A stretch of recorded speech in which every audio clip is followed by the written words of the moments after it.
didn't do it. They just kept working and finding a way to win.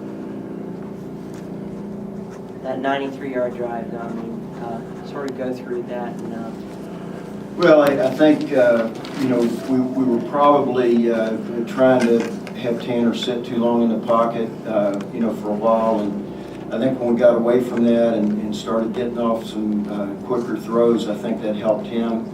But we just had a bunch of guys step up and make plays in that drive, and couldn't be more proud of them. They you know, they kind of let us down a little bit in the third quarter offensively. We just didn't get much done, and our defense had to keep going back out.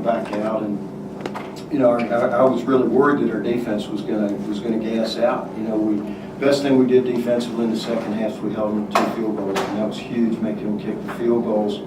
And then I just had a sense, you know, when we took that last drive, it was going to be 4 downs. I mean, we weren't going to give the ball back to them unless they took it from us. And so I thought when it counted, Tanner stepped up, and all those guys, our young offensive line guys, stepped up a little bit, protected a little bit better. And, you know, when we lost Colin Summers and Dylan Edelman had to go in, I mean, you put those redshirt freshmen out there against a team like Carolina, you just don't know how it's going to turn out. So we took our lumps for about a quarter and a half, and then when it counted, they went down and got the job done. How many people did you play on defense? Do you know? Is it more than you? I mean, is it more?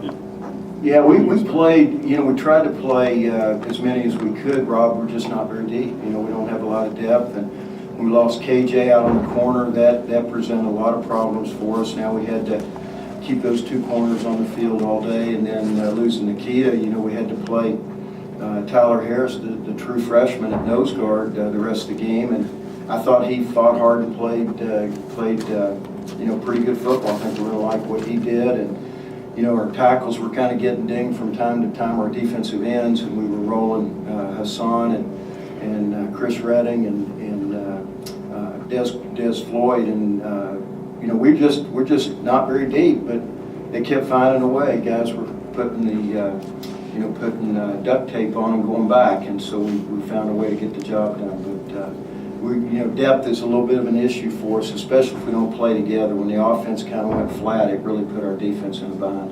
Just on that last touchdown drive, you had about what amounted to a 60-yard penalty on after the block and the offsides, and you got at your own 7. Just talk about the resiliency after a big play that was negated.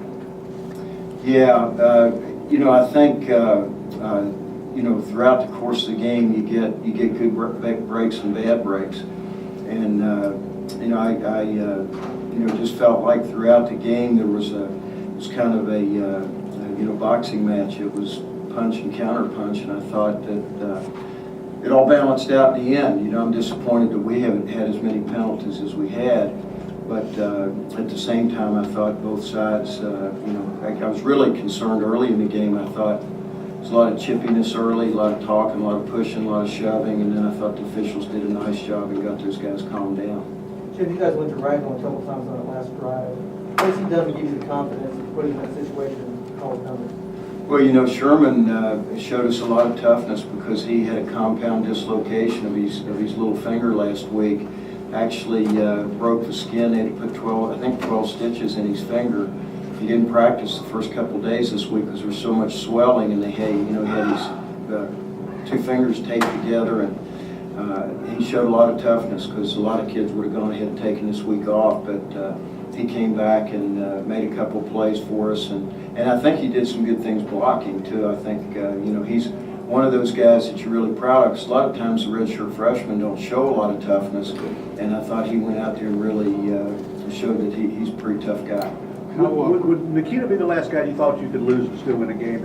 And also, what's his status? Do you have any idea? Well, it looks bad right now, Dan. He's in a boot and he's on crutches. He really seems to be in a lot of pain.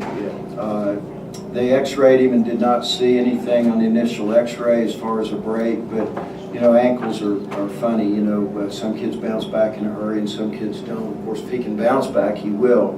But you know, certainly we need that guy in there. You know, you have a handful of guys on both sides of the ball that you know are your key guys, and he's one of them on defense. So it would be tough for us going forward if we would lose him for much time. Talk about Campanera's performance.